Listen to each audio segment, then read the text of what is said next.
Feels like a motley crew. Just Spire in general is. Oh yeah. From the beginning, from the agency side, it has always felt like a motley crew of It sorts. is a bit of a motley crew. Yeah. In a good way. So before we specifically get into Spire and its ascension, let's talk about you. As a kid, you were infatuated with racing. You grew up in Indianapolis, but you didn't have any direct connections to racing. No. So how did this seed of interest get planted? So it started like in Indy, everybody's, it's just in your face all the time, with the 500 there. And just like by luck, my next door neighbor started to run sprint cars. And so I would go over there and, I'd sit in the seat, right? Yeah. I mean, you weren't old enough to do anything, right? Yeah. And so finally, when I was old enough to get a pit pass, that was it. I mean, I was done. You know what I mean? I just thought it was like the greatest thing ever. We would always go race Bloomingtons on Friday nights, or we would go run Hopstot or Kokomo on Sunday nights. Mm-hmm. So I was in this independent high school kind of like learning thing that, you get some of your Fridays off, so it was perfect. But I would miss sometimes on Monday mornings. Okay. And so there was a teacher, after missing however many Friday afternoons and after missing however many Monday mornings, and he was like, there was a guy that came through here 5 years ago, and his name was Tice Carlson. I wrote a letter to Tice and was like, hey, this is what I want to do. I can work on the cars a little bit. Mm-hmm. Please take me in. They let me come to a race like at Salem.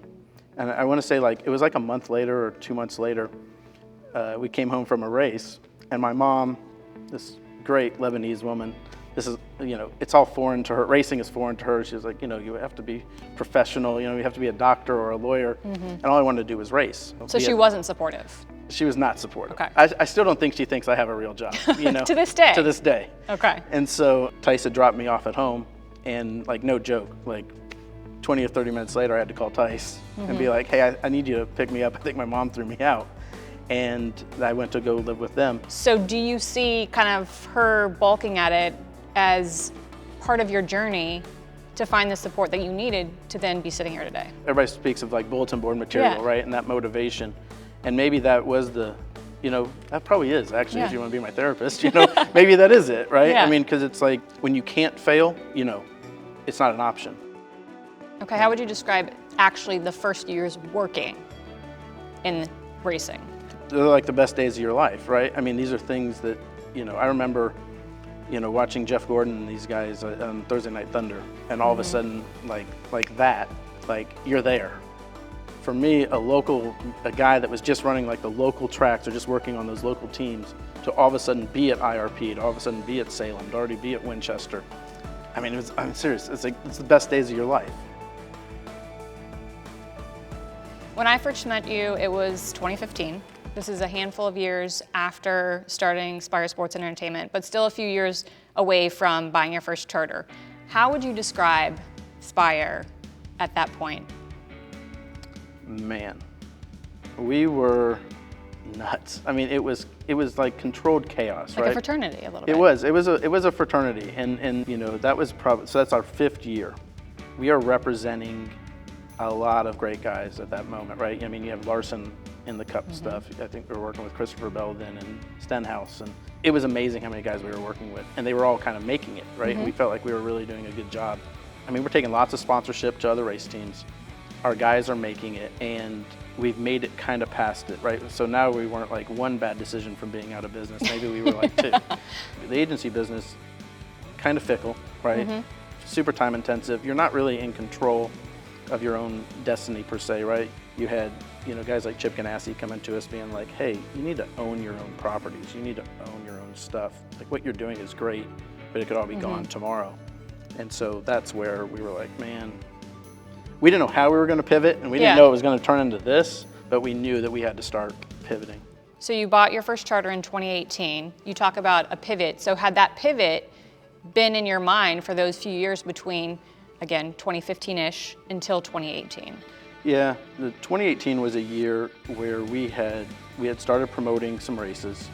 So we had kind of started to see a little, some other avenues. All these things were happening. It took us probably 72 hours to put the deal together, and all of a sudden you start the week as an agency and you kind of end the week as a team owner.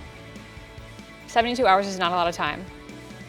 The weighing of the pros and cons, was there even time for that?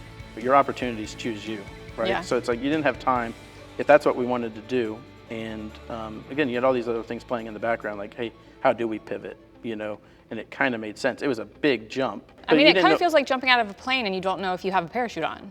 Yeah, or but not. in those days, that was our company. Sure. Right? You know what I mean? Like, I think now we're a little bit more conservative in our in our risk quotient, right? But back then, it was just like, let's just do it and hopefully we'll land. Is it fair for people to compare Spire Motorsports to Trackhouse and 2311, being that all three are relatively new in the space of teams in NASCAR and came about around the same time? Justin did really good coming out of the blocks, like just firing, right? Where we didn't have that luxury or that opportunity. And nobody's ever going to confuse us with Denny or with Michael Jordan, right? I would say maybe the last couple years, no. We would be like, hey, that's stupid. Don't compare us to that. I would say now, or even like next year, like, yeah. We talked about growing this thing for so long, where I think it's time to be like, hey guys, we're here. You don't do a deal like with Rodney, and you don't like bring in some of the guys that we've brought in to just keep saying we're growing.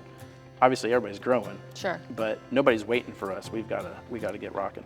In the last year, you have made some big power moves, buying a third charter, buying Kyle Busch Motorsports, bringing on certain talent behind and in front of the scenes. Are those calculated risks? Yeah, they are all calculated risks. You can keep building it, right? And we've had this mantra of brick by brick by brick, and that's cool. And that was perfect for where we started. But I think once you kind of hit a certain, kind of critical mass in that garage, everybody's growing. We've had to double down, and we've had to triple down. Last year, you sat in the Talladega Media Center to announce the purchase of Kyle Busch Motorsports, and you were bristly. Here's what I hear. It's not about the transaction or the structure. I think what you're asking is, are you guys for real? At one point you said, and I want to get this right, I'm all for skepticism. I think some of it's healthy, but I don't know how many more of these deals we have to do before people know we're for real. You had a chip on your shoulder. Why did you find it necessary to make that statement? Listen, something that was very funny is I've been in the media center plenty of times with Kyle through the years. And that was the first time we were like walking out of there and he was just like, well, man, this might be the first time I had to tell you to kind of like, chill out for a second. You know how like a manager in a baseball game just kind of like gets thrown out to kind of like protect his players? I just thought that it was kind of like minimizing, not necessarily just like what we have done, right? But like what these guys back here have done. I think I was more just trying to protect our group. A year later, do you feel like you guys are taken more seriously? We're definitely taken more serious. We're not totally vindicated. I don't think you land the guys that we've been able to land and make some of the moves that we've made without being taken, at least a little bit more serious. Is Spire still racing with a chip on its shoulder? Yeah, I don't think that'll ever stop. Okay. And I think that's part of, even with these people that you're bringing in, I think the mantra is still kind of the same. Don't think we're not going to go to a guy like Rodney, at some point and be like, see that guy, he passed on you. See that guy, he passed on. You know what I mean? So it's like, that still will unite, whether it's a guy like Rodney or any of these other, guys back here that have been passed over for something. That's the chip. So you've announced the addition of Michael McDowell, the addition of Ronnie Childers, the release of Corey LaJoie. I know there are going to be more headlines coming out of Spire before the end of the year.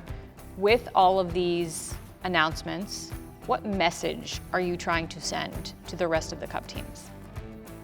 I mean, I hate to say it, Kim. It's just like, we're here, you know what I mean? Like, it's just not a slogan on the wall, right? You know what I mean? Like, it's a real thing. And they're gonna have to deal with us. What are you doing to evolve to get there?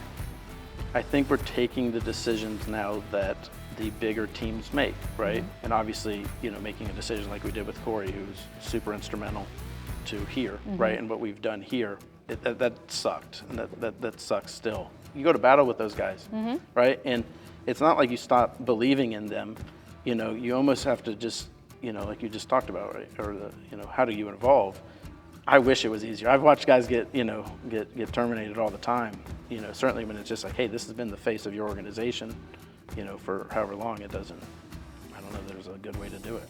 Was this the vision you had when you purchased that piece of paper in 2018? This was the hope. You know what I mean? This was the hope.